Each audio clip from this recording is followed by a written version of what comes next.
it do, man? We back with the Zaybeck podcast, man, and you know I'm about to talk.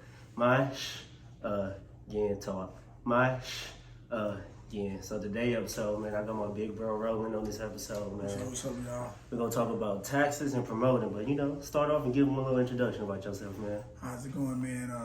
Roland, man, I guess you would call it a serial entrepreneur here in Houston. And it kind of started with a base from college and promoting or getting into the entertainment business here in Houston and kind of converting it over to more official business, right? Just making it make sense from a professional standpoint. We go to school sometimes and we get these degrees and we learn this stuff from these educational institutions, and we apply them in ways that we think we're not using it the right way because it's not a 9-to-5 job.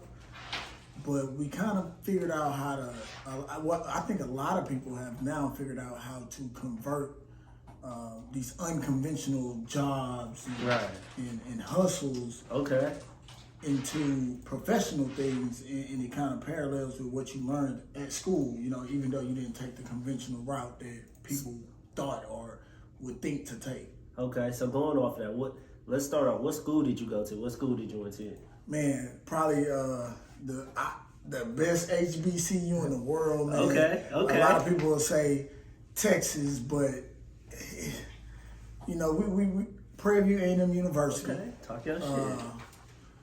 For a while, we were known as the Howard of the South because we didn't have the clout. Okay. But if you Googled it, I think between 2000, maybe 11 to 2019, we were ranked pretty much number one on the HBCU Google best. Man, it really go down, and we don't have the big headlines like Diddy went to Howard or nothing. So, really dope school, man. Look it up if you don't know. We lost in the SWAC championship to Jackson State. Right. They ended up losing. Yeah, they got NFL talent. You know what I'm saying? We still backyarding it, but we was there. Good school, man. Really learned a lot. We actually have a slogan or made some shirts a while back. It said, "Parents raised me, but PV made me." Okay, that's smooth. That's smooth. Yeah. So what did you go to school for? A couple things. I started off. Let's hear it. I started off like the conventional, college student. Didn't know exactly what I wanted to do. I'm asking around. Your parents ask, "What you want to do?" And my answer was, "What makes the most money?" What makes the money? So that kind of led me to accounting. Oh, so you business, and then you focused on accounting? No, I went accounting first. Okay. But accounting is in the business department. Yeah. So most of your prerequisites and stuff is basic business classes. I think sophomore year, I like numbers, and it was more. It's numbers, but before you got to the numbers, you had to do a lot of. I can't think of what to call it, but it wasn't what I expected. Right. And so I converted over to marketing because I had already took all these business classes up to my junior year. Right, you might as well finish it off. I didn't want to switch to something too far off. So the marketing had, close enough of the same classes where I wouldn't lose a year in school. And I eventually finished with marketing. I commend you on that, man. I was going to school for business at first. I was a weekend. I kid you not. They was telling us we got to go to this little business seminar. And first day, I seen that I need to take statistics, calculus, something else. I was I'm going to go communications. Switch majors ASAP, didn't waste no time. So I commend you on that. But, so let's start off. So in college, right? I know personally because, I just moved down here 7 months, and you've been big, bro. You, Sean, all y'all. But since I've been here, IB always call you say P got pulled. right? And this start off because you used to promote, right? So how did you get into promoting? Start off with that. Goes back to Prairie View, man. PV, we call it PV, the hill. We was on the hill one day, me and my business partner, best friend, brother, Sean, we were on campus. That boy Sean in the back, he just doing taxes. We didn't get to that later. He working, man. So like that's the point. Like having like a business, you know what I'm saying, in partners. I'm doing this, he making sure the stuff get handled on the backside. But you know, typical college students, man, we seen people partying and making money at the same time. Right. And you know, it just started off as like a conversation. And like I was more of the like idealist. You know what I'm saying? Like I'm like, bro, we could do that. Right. I had ideas and Sean would always be like, okay, what we need to do, like whatever he would put this, he would put it in Let's motion. put it in motion. Yeah, he came with the ideas. He made sure he put the. Okay. He used to never let me think about nothing. You know what I'm saying? Like if I'm like, bro, you know what'd be dope? And I said, and he'd be like, all right, tomorrow I'm gonna go do it. Like that's crazy. So we was looking at videos of people doing it in Houston, man, and we was like, bro, we can do that. Yeah. And we knew enough people. So we played baseball, and you know, as a college athlete, you come to a point where you're like, okay, my road in athletics it's about to come to an end. It's coming to an end. You know, you got to try to find something else to do. And so we started off throwing parties for baseball team. Okay. All right, and we threw like one or two. Like we had other dudes that would do it, and they was pretty cool. Pretty live. They was cool. And then we threw like a couple more, and the last couple, we was throwing these at like dorm, like apartments. Y'all was throwing them inside the dorms or inside the apartments? Man, bro, we stayed off campus. We had a big, for college, we had a pretty large apartment. Yeah. With a lot of space. So. Oh, I know. I could.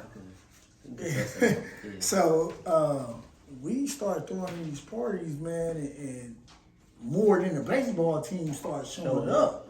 Like it would be the football team, the basketball team, regular people. So it got real big. And we was just like, well, we know everybody. Right. Like, let's try to do it. Like, and make some money. And we figured it out, man. We threw our first event, and it went well. It went well. We packed it out, and we didn't think, you know, that we could do it. We felt like we could do it, but we didn't think we was gonna knock it out the park. Not like that. The first round. So like us starting, I would say we were blessed because we never had a bad event. Okay, that's good. It started off good from day jump. one. Yeah, from day one. And what was your name at the time? 101. 101 Entertainment. How y'all come up with that name? That was the actual apartment number. Oh, that's great. That was the actual apartment number of the dorm. It was actually the apartment number. We was brainstorming. We was trying to figure out a name. We was watching a lot of people were already doing it in Houston, and we didn't have no idea who these people were because they was like celebrities, like college celebrities in Houston, but Prairie View in the country, you know. They're like 45. So we looking at them, and we like, bro, we could do it. And when we start doing it, the same dudes that we was looking at like as like mini celebrities, we end up like getting cool with them. And like it's crazy, man. It's crazy if you set your mind to something. Like now, most of them dudes like our partners. Right. Like you pass some of them dudes up. Like partners, friends, whatever the case may be, but we was just like, what name? What we gonna name it? We was like 101. That was the apartment number that we stayed in. Shout out to Brooks Landing in Prairie View. I don't know if it's still out there, or if it's still called Brooks Landing, but yeah, that's where we got the name from. Yeah, hopefully they don't sue us. Man, I hope not. They owe y'all some money for this marketing. So what would you say the biggest event that y'all ever hosted? To date? Yeah, to date. It could be college, could be homecoming after college. What would you say? So I've been to the most recent homecoming, and that show was pretty live. That might be it. The one that you The most recent one? Now, which day? Would you say the Amale? Yeah, Amali. That's Saturday. You think so? Look at Sean in the back You shaking think his so? head. No. Okay. I'm gonna go 2 phases because we've been doing it for so long. So I'm gonna give like early phase, and then I'm gonna give like a recent phase, right?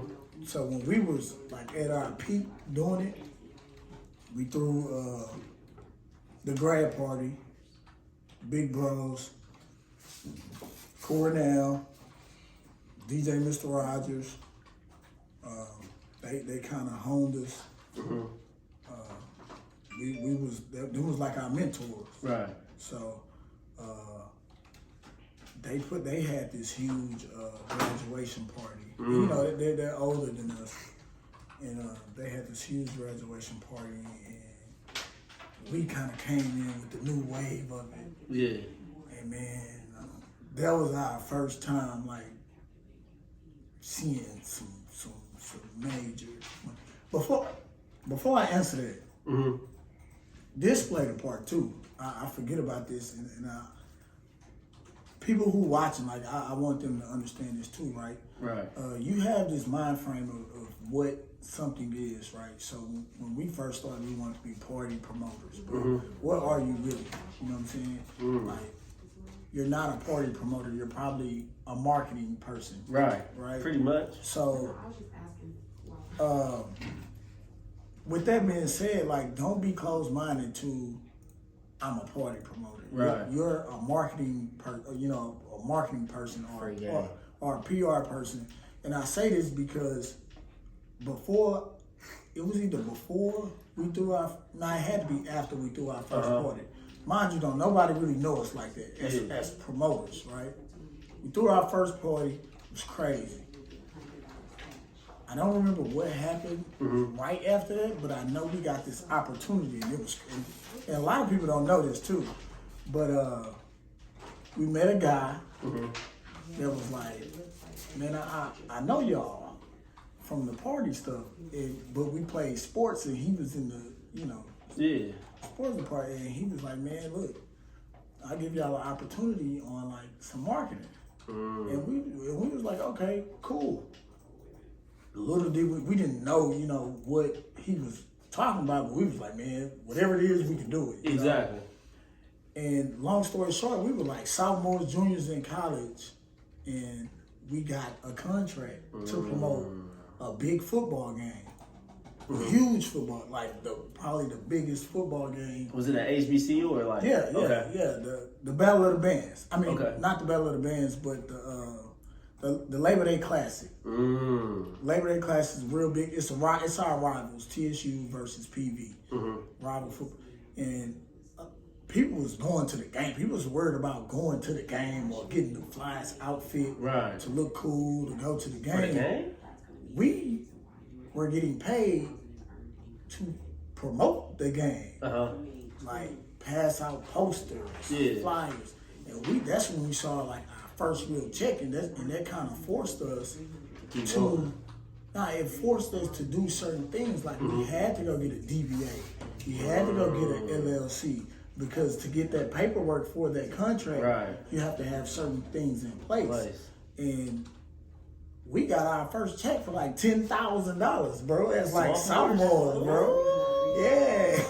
So that was like after party. You talk about that refund. That was after like our first one or two parties. And that's what kind of made us do it more. And that's why I say you got to learn how to convert, hustles into business. Businesses, that makes sense. That makes a lot of sense right there. So do you still promote now from time to time? From time to time, homecoming. We kind of started a little thing on homecoming. We got a real big tailgate on Saturdays that's usually on the campus. Mm-hmm. And we noticed that people wanted to do stuff during the week before that. And Right. We started putting up like a line of events during the week. Uh-huh.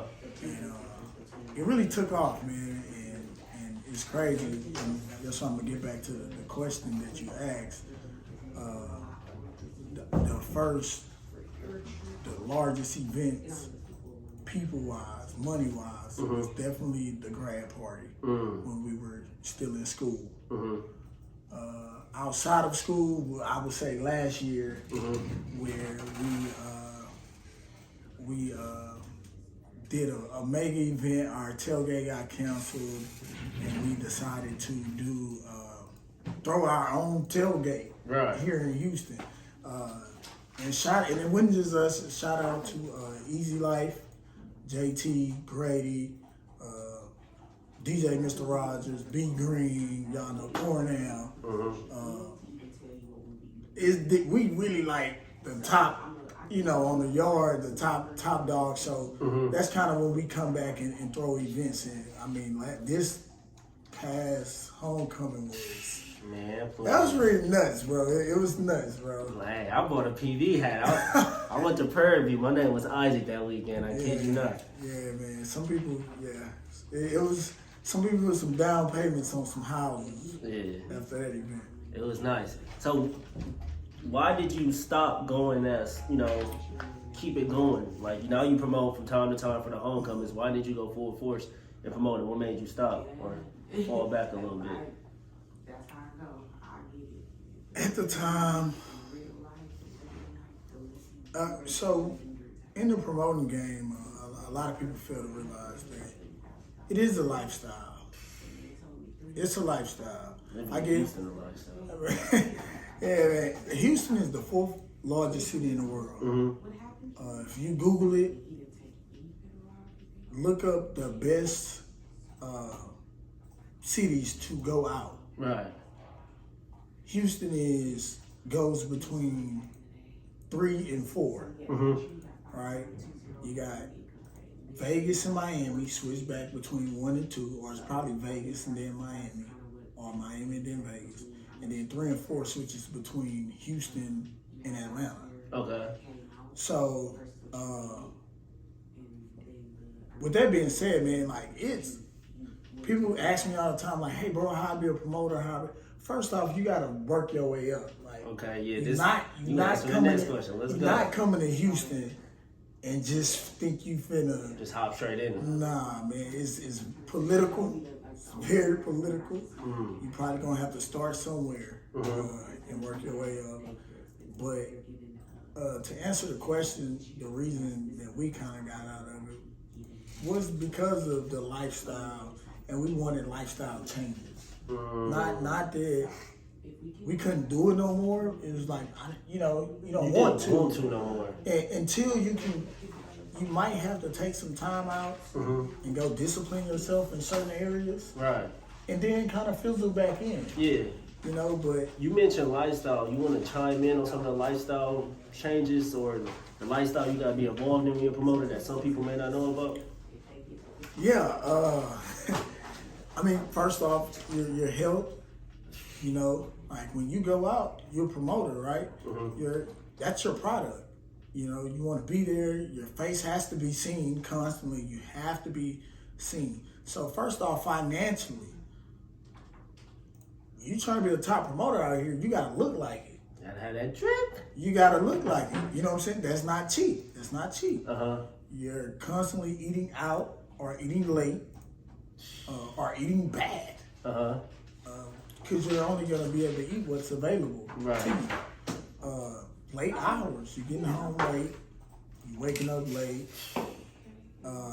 Like I said, once you get some disciplinaries in there, it'll be a little better. But starting off, you're going to have to do these things. Women, if you have a woman, like, it's gonna be hard. Not the fact that you're doing something, or just the fact that it's so readily available. It's so readily available that if you are with someone, they like, how I know you're not doing this? There'll be those conversations. Yeah, every night. you're like, Every night. and you'll get to the point you'll be like, I ain't doing nothing. Right. And then, you get to the point where, but damn, if I'm gonna get in trouble for it, I should do it. Maybe I should. I'm getting, I'm being a young man, you know what I'm saying? 21, 22, 23, 24, get older. But that was one of the things,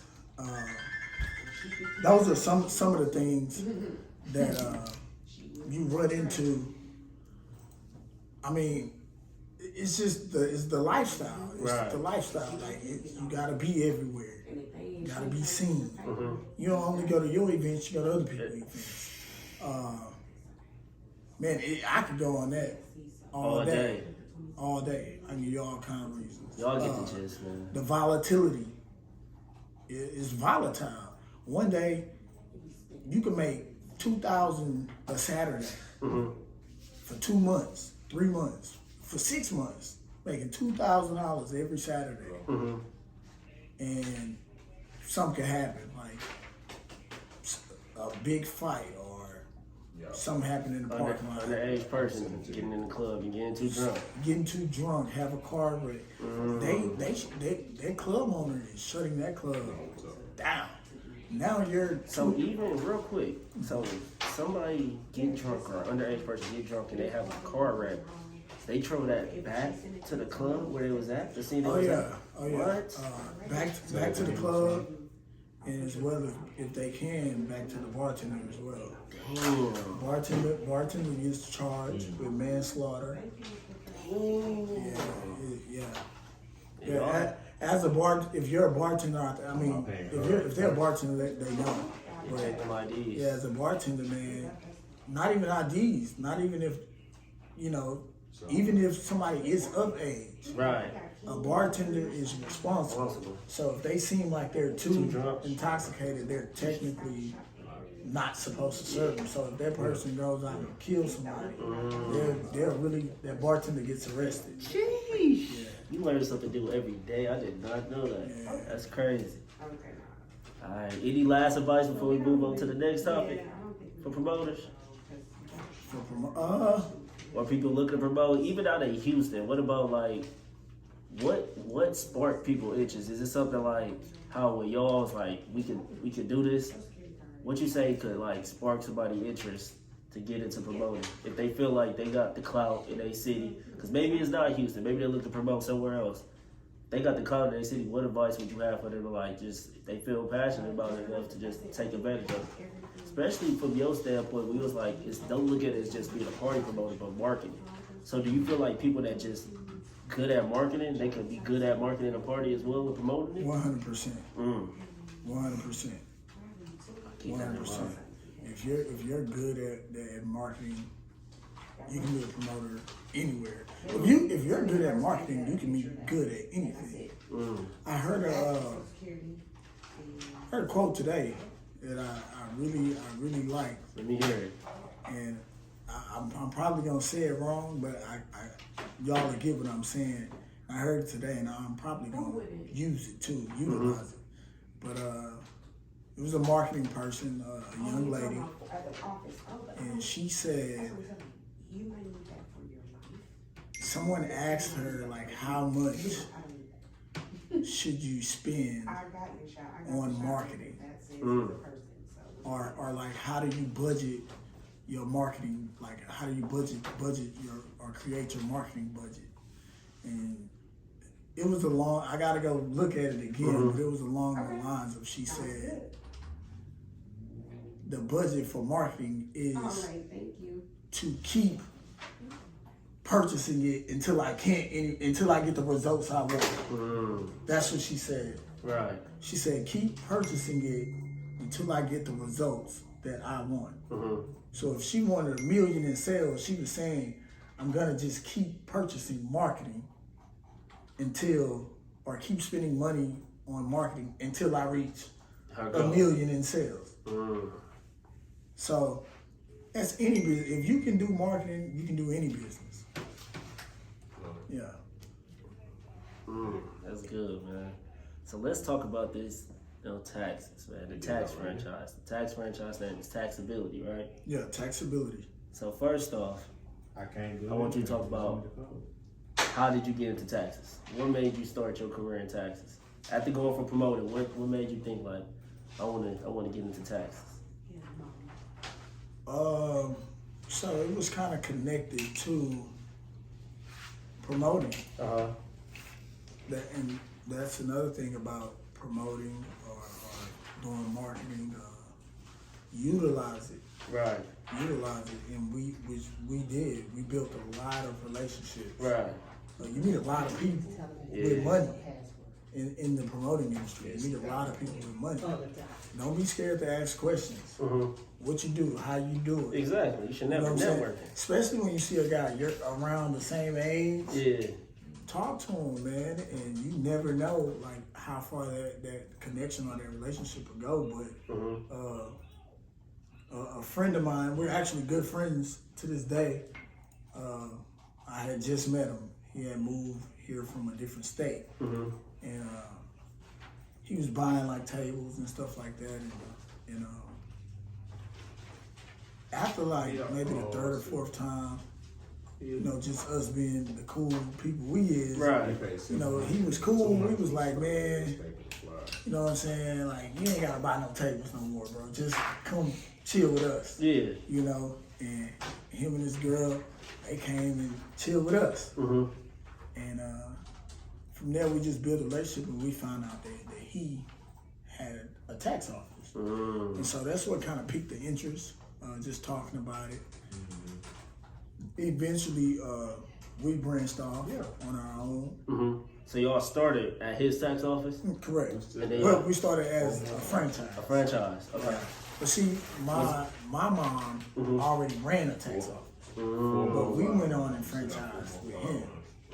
And then we, after a couple of years, then we branched off and did our own tax office. Or we went back under my mom's tax office. And then the name of the current tax office is what now? Taxability. Okay. How y'all come up with that name? She came up with it. Oh, that's smooth. You know how? I really don't. That's a good question. That's good. At first, my mom had been doing tax. It just wouldn't, it wasn't nothing that I never would think to do. Right.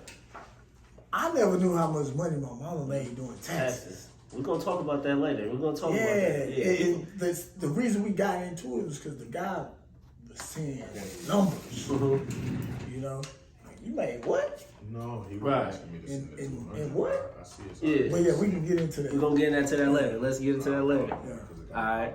So, what should people know about taxes that most people don't know about taxes? Okay. Pay them. Don't try to write off all your income. Why would you say that? So, I say that to say, Y'all better listen, man. This free game. As a young black man, like I feel like I'm still young. And I see it every day. I see it every year, every day.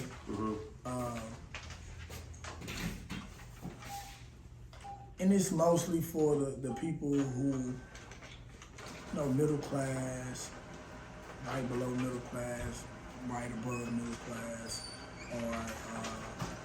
or some high class too. We just got this notion of not paying taxes. Everybody doesn't want to pay taxes, or try to write off their income or write stuff off because we don't want to pay taxes, right? So I'm not saying that there aren't credits and things that you can take advantage of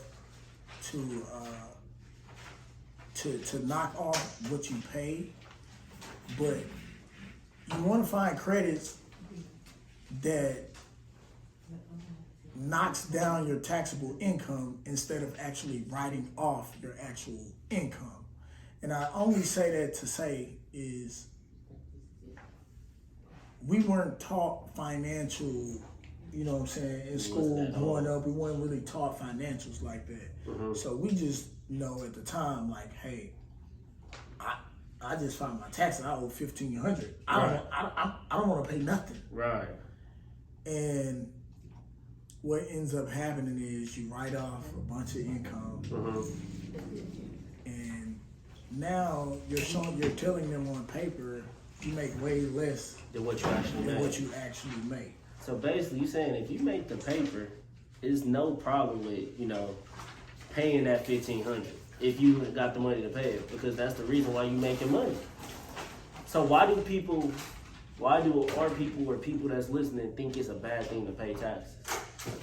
What would you think, and why do you think they're trying to avoid it? Yeah, they see they gotta pay, but what's the perks of paying that in the long run? People greedy, dog. Uh-huh. People don't even want to spend. People People only want to spend money on stuff that they want to spend money on. And I ain't even gonna say people. Like I do it sometimes. Yeah, I probably do it a lot of I times. do it a lot. But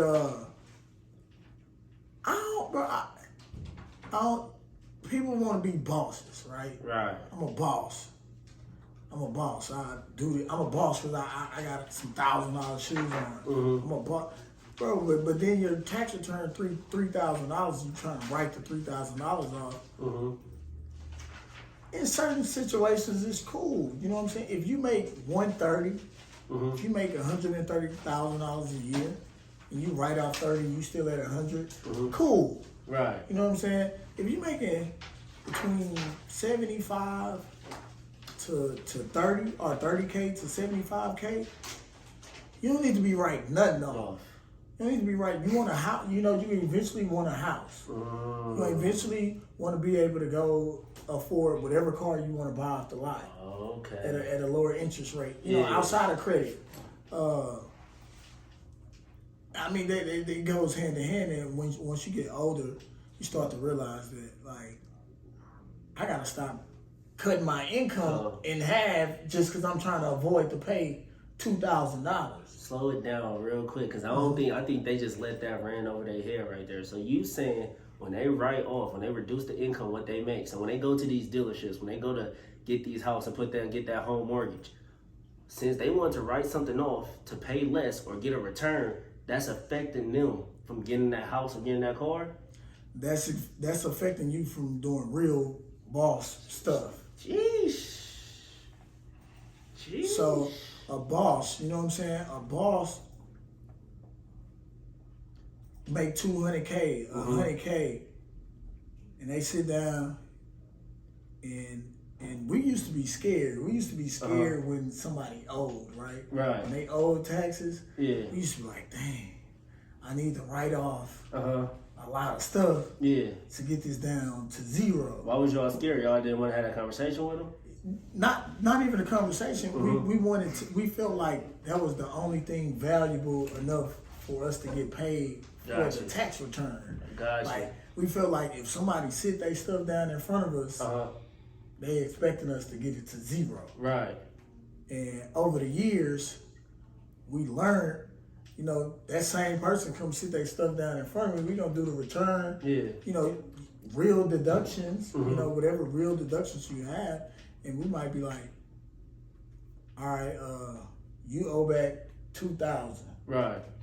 to the IRS, and our fee for this return is $300. And we notice the people that really make the money be like, okay, Cool. yeah. They're like, okay. And then you're like, okay, that makes sense. Right. You know what I'm saying? That makes sense. Especially after all the paper that they really making paper. Correct. Yeah.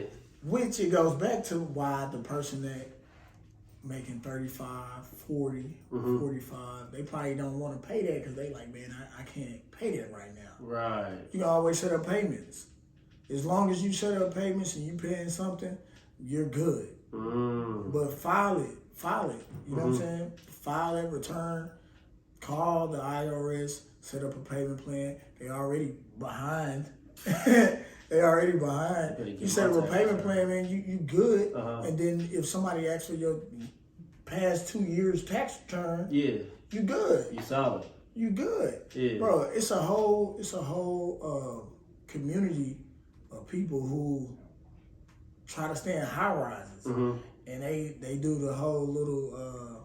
I gotta get some paycheck stubs because they like I can afford to pay the rent, but if I show my income, I don't make 3 times as much. That's because you writing off all your income. So quick, you just mentioned those pay stubs. How can those pay stubs affect people that don't actually got the income, but they assuming I could go make that paper?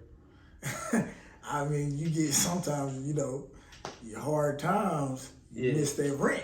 You miss their rent. But if they catch it, if you paying it, you fine. But if they catch it, nah, you done. You done. You gonna have a broken lease. Ooh, you gotta pay that whole lease. Broken lease, you gotta pay it. You can fight it, but it ain't worth it. Yeah. After you get to a certain age, you'll find out some stuff not worth it. That makes sense. It's not worth the hassle. But yeah, man. File your taxes with taxability preferably. Hey, listen, I ain't gonna lie to you. I just got my taxes done real quick right before the podcast. My boy got me right. Yeah. I ain't gonna lie to y'all. So if they come file their taxes, what's the fee? Y'all got any promotions going on? How much it costs for them, to get their taxes done with y'all? So right now, it just depends on your actual tax return. Ours is form based. So like you got a 1040. Right. That's on the return. Some people that are self-employed or own businesses, they either have 1099s or Schedule C. So depending on the forms that we use on your actual tax return, that's the price. Okay. So like each form has like a dollar amount attached to it. So at the end, it kind of adds up all the forms. Our prices range anywhere from $100 to $800. Okay. $900. Just depending on the form, man. It depends on your situation. It depends on the forms of your situation. Some people have 1095As. Some people have daycare. All these things are put on different forms in the actual tax return. Right. So that's how our prices are. Everyone's not like that. That's how ours are set up. But you can set it up any kind of way. Okay. Now, quick question, because you got, you got the 9-to-5ers that you do taxes for that got to be self-explanatory. They got the W-2s. You got people that self-employed, like you got makeup artists, barbers, and whatnot. Now, do it get tricky when you got these people that can't really say what income it is? If that makes sense, because I don't want to get too, scammers or whatnot. Like, how do they even file taxes? How would they even go about it? Would they just need another disposable income to cover that? Most people like that probably not gonna file taxes. That's interesting. Not stay away from it, right? Yeah. In the industry, man, you find out like most people that's gonna file are women. Right. With kids, right? Then that's below middle class. Women with kids, middle class. If you work, you file. If you pay your taxes and you file your taxes, you fine. Right.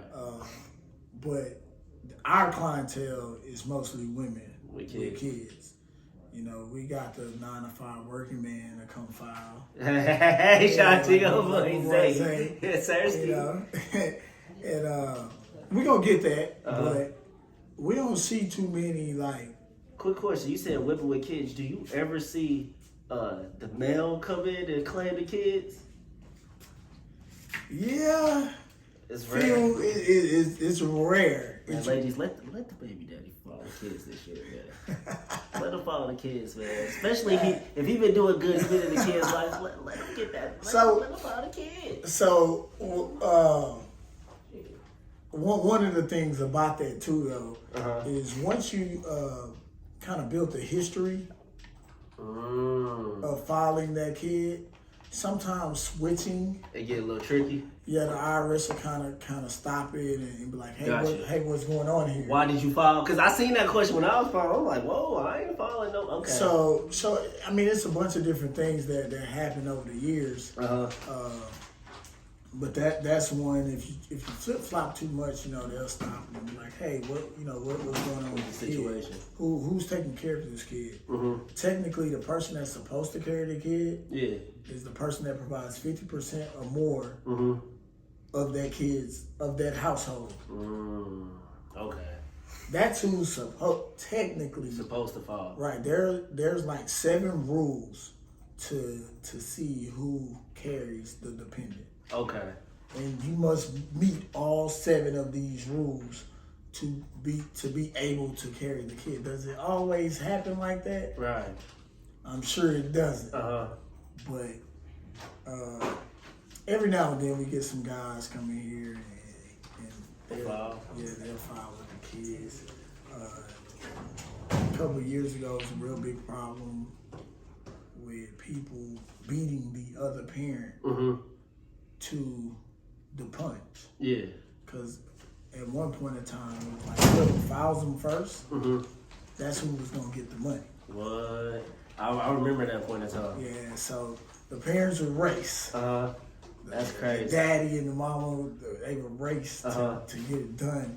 And the IRS kind of stepped in and made they changed a law or a procedure that they have to where they take more time to review. So they kind of stopped that. Stopped it. Because now they're going to review it.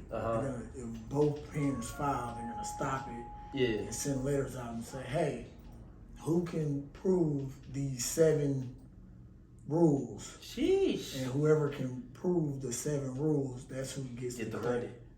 Yeah. Just split the pay together, man. That's What most people That's do. what it cut down to. Just split that pay together. Hey, let them flip 1,500, Yeah, man. just let them Come do on, that, man. Just break them off a little bit or something. So now it's a lot of people getting into crypto, they invested in Bitcoin. Is there any implementations that's coming up that's where people gonna have to start following that? Do you know anything about that yet? Oh yeah. And how would that affect people? Is that positive or negative? It's gonna be negative. It's gonna be negative if you gained. So capital gains and losses, they wasn't real big on it. I would see some 1099s though. Like I know I have certain companies. Certain companies. I have one client who works for Apple for a long time. Oh, I know this stock. Nice. And when you work for Apple at the time, you Get get stocks. Yeah. You get a stock, and every year they made sure that they sent that 1099B, I think. It's a capital gains and losses. They sent them every year, but they wasn't on it like that. Right. Like with crypto being new and over the pandemic, it went crazy.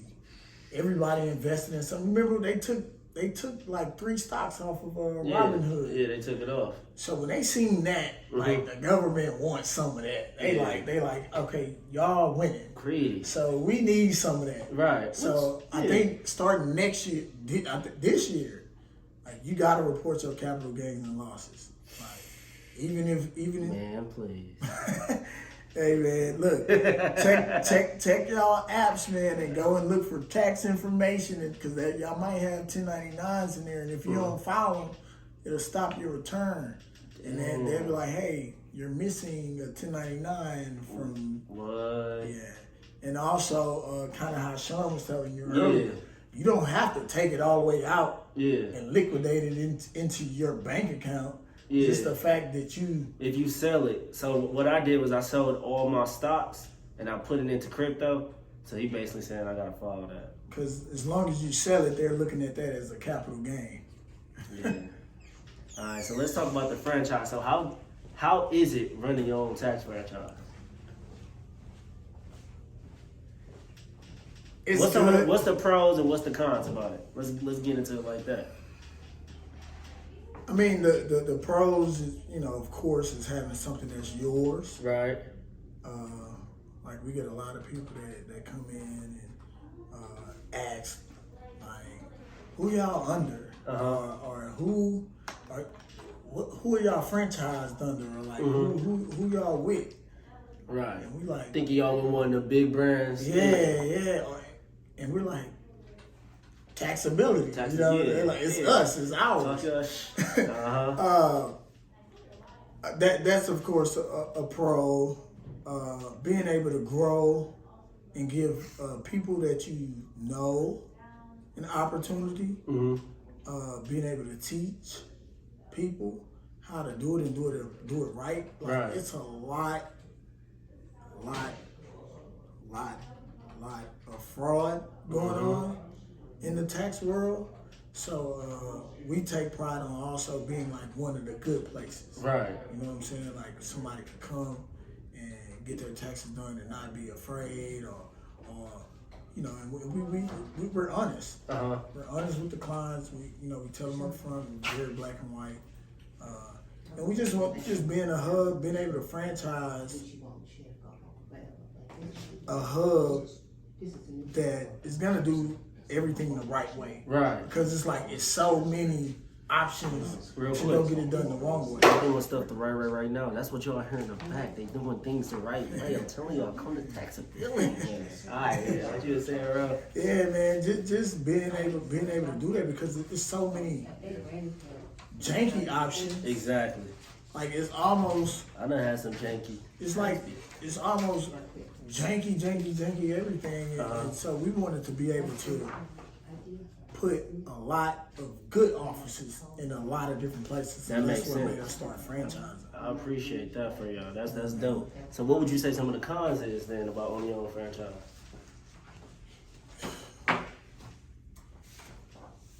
One of the cons for sure is your name is Attached to it. attached to it. So if you do your screening and you feel like a potential franchise owner is good based off of your screening, and then they get into the office and they do what they want to do, Right. your name is now attached to that. And people don't, when you do a franchise, people don't differentiate a franchise office. Okay. You know? Yeah. Like they just see that one name, taxability. Right. You know? So this person can be franchised off and doing what they want to do, and it comes back to you. So, just sometimes we had to do some PR that we necessarily didn't want to do. So it kind of puts more food on your plate to deal with. Yeah. You got to deal with way more. It's way more stressful. You're not only running your offices, you're helping the franchises run theirs. Right. So now you're taking time from being in your office, Gotcha. or tackling a task in your office because you got to tackle a task for another office. Or you got to be on the phone with one of the franchises because they need support. Right. What else are some of the cons? Some of the cons too are man. Some people can let you down. Some people like they let you down or they fail, and you feel responsible. Gotcha. But it's really not your fault. Yeah. You told them everything to do, Yeah. but they chose to do 2 of the things out of a list of 10. Right. Then they fail, and you like, man, that's my fault. Right. You know, man, we grew quickly. We grew quickly. We went from 1 offices to 2 offices ourselves in 5 franchise locations in like a span of like a year or 2. Man. And when we got to that point, we literally had to scale it back. We literally today are still scaling it back Okay. and Reevaluating things. redoing it. We were still friends, but we're gonna redo it. Like it got to be too much. I see what you're saying. The financials almost wasn't worth the work. I got you. And I just think we was going a little bit too fast. I Too got you. fast, yeah.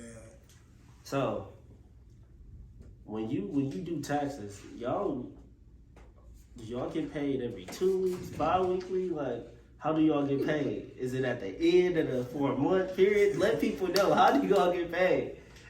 Man, we get paid when the IRS say we get paid. Tax season is about 4 months technically.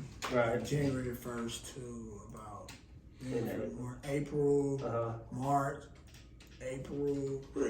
The deadline is usually the past 2 years. Right. You don't know because COVID. The deadline be at the end of the year, October. But payment is first off. This a big thing. This is a real big thing. The people who have went to a tax office that was doing fraud, a lot of them people got PTSD, and they were like, "Oh, some tax company stole my money." Right. Well, first thing first, that's pretty hard for a tax preparer to do. I'm not saying it's not possible, but it's hard to do. We do not get paid until you get paid. The client get paid. We don't make it. If you don't get your check, we didn't get paid. Okay. We didn't get paid. So if you don't get your check, or if it's something that you need to do with the IRS, or if the IRS sent you a letter and you ignored it, and a bunch of times that happens. Right. Sometimes they just want to verify that it's the right person. Like, hey, send me your social, your ID. Let me know that this is you. It's you. And they'll skip over it. They see that IRS. Skip over it and don't say nothing about it. And then I'll call, later and like, hey, I never got paid. And we'll be like, well, did you get a letter in the mail? And they're like, well, I did, but we're like, well, did you follow up with what they said? No. Okay. Follow up with what they said. They called. 2 weeks later, guess what? They sent it already. They money come. Like, that's all you had to do. They done waited 3 months. It's that simple. That's all you had to do. Respond to the letters. I don't care if it's an audit. I don't care if they do audit you. Whatever they send you, respond to it. You never gonna get the money unless you respond. Gotcha. You know what I'm saying? And so we don't get paid. If you don't respond to your letter, then we work for free. Jeez. You ain't getting your refund. You're not getting paid. But I guess I would say it's sporadic. You kind of got like in lump sums or. Yeah, it's gonna come in lump sums. You don't get a payment. Probably, let's see, late February, early March. Then probably through March, they'll probably start coming faster.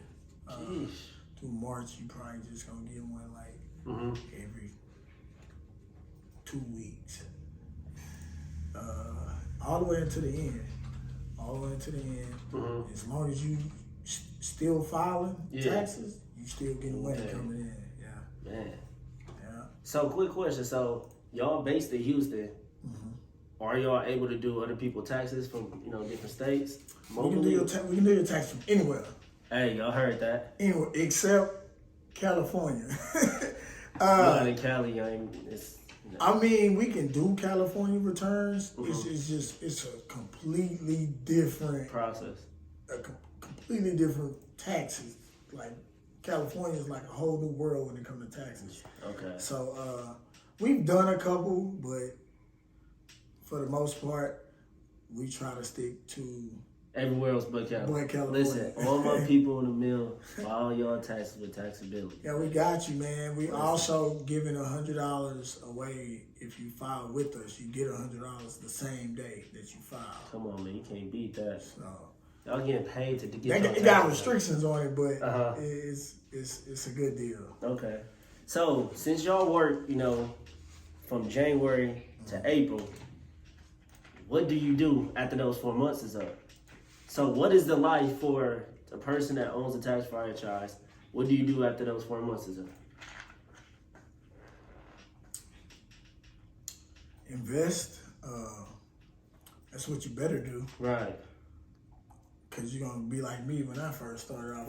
And make money. You're making money in 4 months. Mm-hmm. But you got 8 months to spend it. Spend it. So that's gonna always, if you work for 4 and spend in 8, that's gonna always end up lopsided, you know, or in the black. But I would say invest. Some people get jobs, man. Some people still go work. Yeah. Part time. Like some years, I just went and got a part time job. Yeah. Like, but You could get your real estate license. now that I'm a little older, you know, and we're years in, like I could really live, you know, off of the income in that 4 months. But you know, you're trying to run it up. So Right. we got little investments in work, and we try to invest in more things. We're actually looking for more investment opportunities. So if you got anything, hit us up as well. I did just start looking in the real estate. Mm-hmm. Right before tax season, I was kind of getting more heavy into it, Mm-hmm. and then we kind of got busy. Right. I thought I was going to be able to kind of do both at the same time, but we've been real busy. So I'll probably push it back another month or so, where I got enough time to dabble in it. But that's definitely one of the things. Some marketing opportunities popped up again with the nightlife. Right. You know, so dibbling and dabbling that. I mean, you still hustling. Right. You still hustling. You making some money some kind of way. Right, yeah. Some kind of way. We're just trying to find more business. Gotcha. More business investments. Gotcha. So, do y'all offer like courses? Do y'all like let people know how to get into Texas? For the people that might be intrigued to start their own franchise after this. Taxability Tax Academy, man, is right here on the shirt. Oh, they go crazy. I don't know if you see it, man. Hey, shout out to A Plus Printing too for the shirts, man. Great quality. But Taxability Tax Academy, that's what that's about. We wanted to give back like the knowledge that we've learned.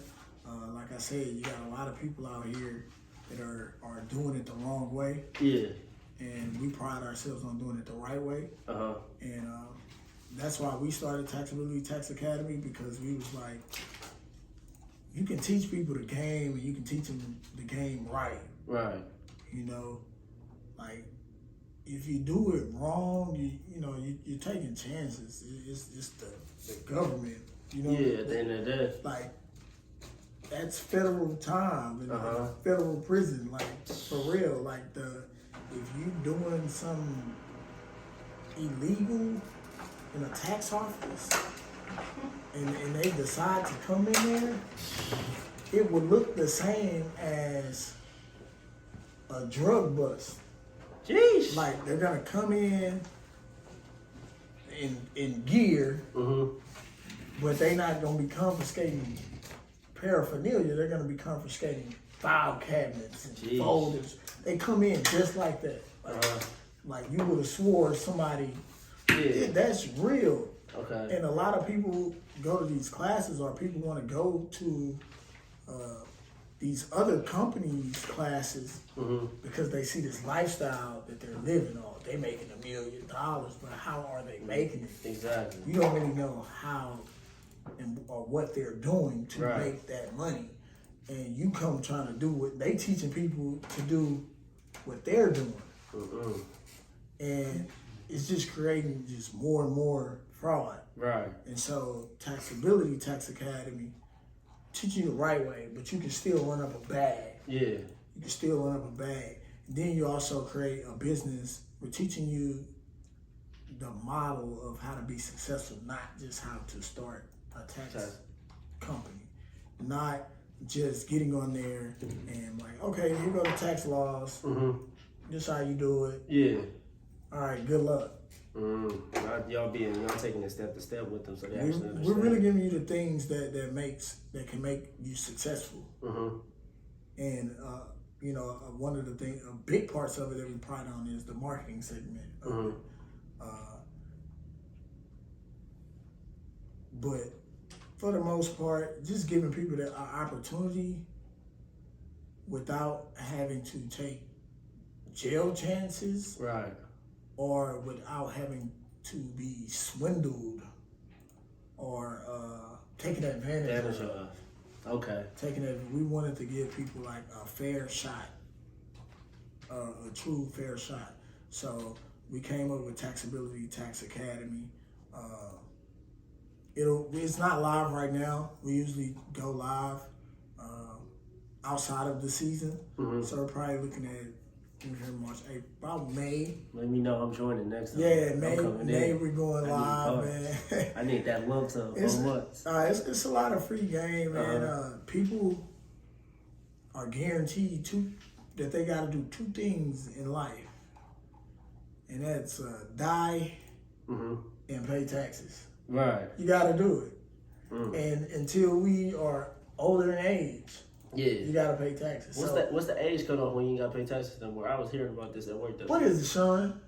As long as you work, you pay taxes. The only taxes that you may get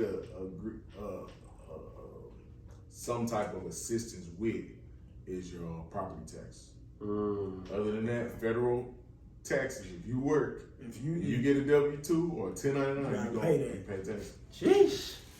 Yeah, I think you get some.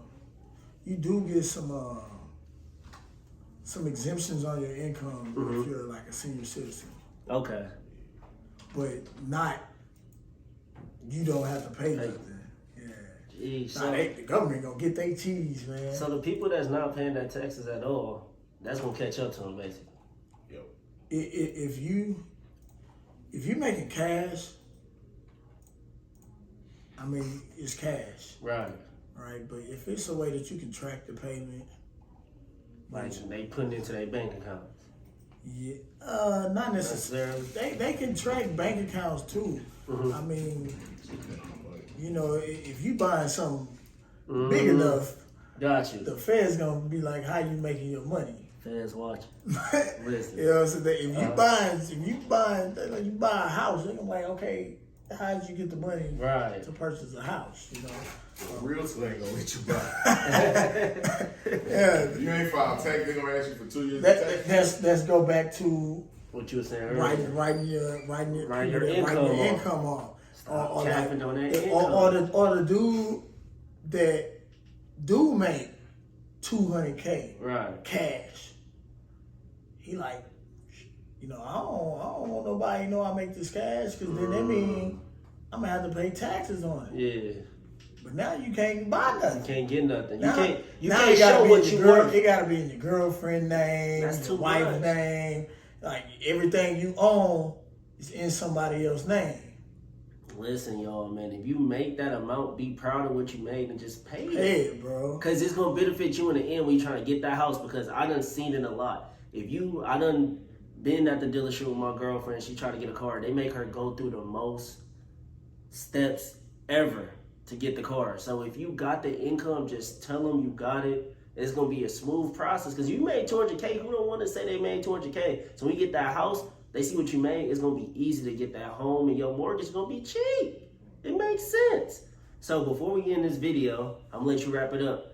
Wrap it up with promoting and taxes. Give them some advice that you want to leave them with before we end this podcast. If you're on the promotional side of things, promoter is... It's a weird word to me now. I actually don't like to use it anymore. Because when you really learn the game of it, the whole point of it is to own. Right? If you're promoting, don't get me wrong. If you're a successful promoter, you could take home $10,000 a week. Yeah. But when you learn the game, at $10,000 a week gonna be crazy to you, because if you taking home $10,000 a week, that owner taking home $100K, $200K a week. Yeah. And I know like a lot of guys that was promoting when I was promoting that. Now they own things. They owners now, because once you figure that out, it really don't make no sense. To keep making somebody else money. I'm the one putting all the people in here. Right. But I'm making the least amount of money. You know? So, not saying that you skip that step. Right. But always think at the end of the day, that's the goal. That's the goal. When you get in there, the lifestyle, don't let it take over you. You know what I'm saying? Like, always stay focused on like the end goal. If you get what is it? Lost in the sauce. Yeah, a lot of people get lost in the sauce. Lost in the sauce. I'll say that. If you get lost in the sauce, man, you'll be in there doing it, and you're gonna look up, and you're gonna see like 8 years gone from your life. You're gonna be like, damn, what was I doing? What do I have? What do I own? Yeah, just some designers, just some drip for the club, for the promoter. Man. So don't lose sight of that on the ownership side, because it's gonna just make sense. Yeah, the goal is to own at the end of the day. So it's gonna make sense. On the tax side, man, first off, follow us. Taxability. I'm gonna tag them at the end too. Taxability on IG, Taxability Antoine. We be coming with some heat marketing, man, so y'all will see some of the videos. They had the Detroit dude. Yeah. Yeah, we try to keep it fun, but professional at the same time. File your taxes. I also tell people this, don't be afraid to talk to different companies or different businesses or tax businesses that may give you some advice. And I'm not even saying that like just for us, like to come to us. Like some people, I tell them, I'm straight up honest with them. Yeah. You know, listen to them. If a tax professional say, not even if it's us, if a tax professional say, hey, this is what you get, this is right, but I know, and you go to somebody else, and your refund is $3,000 more than what that other, 9 times out of 10, they probably put something on there that you didn't know about. That could, you might get the money, but 3 years later it's gonna come back. Right. And you're gonna owe it. They wait 3 years. I'll give them that. They wait about 3 years to get the money back. They charge you interest on it. So now you owe the 3 bands that you got that you weren't supposed to get, plus interest on the entire amount that it was. Also, you get up to 3 years to file. So if you haven't filed in 3 years, you want to start getting that. In order. If you've ever been, your information or identity was stolen, you need an IP protection pin. They only send one. Always use an address where you can get mail when filing, because or where you know you can go get the mail. That's a big one. The IRS They don't call you. They don't email you. Yeah. They don't text you. They just send that letter. They send a letter. If you get an email or text, it's probably scam. It's probably a scam. Scam likely. They're gonna send you a letter. So whatever address you use, make sure you can pick up mail at that address. It was one more I had. I kind of forgot about it though. But other than that, pretty much it. That's it, man. It's a good episode, man. Listen, y'all tune in. Y'all go follow your taxes sooner rather than later, man. Follow y'all taxes. Come get y'all taxes done by Taxability. I just got my taxes done right before this podcast. It's a quick process, and they got y'all best interest. They don't want nothing out of it but to make sure you straight. So get your taxes done and make sure y'all getting y'all taxes done with my boy and the Taxability offices. It don't matter if you're in Milwaukee, it don't matter where y'all at. Anywhere. So we'll be back again with your boy Zay, and you know we gonna talk or again talk or again.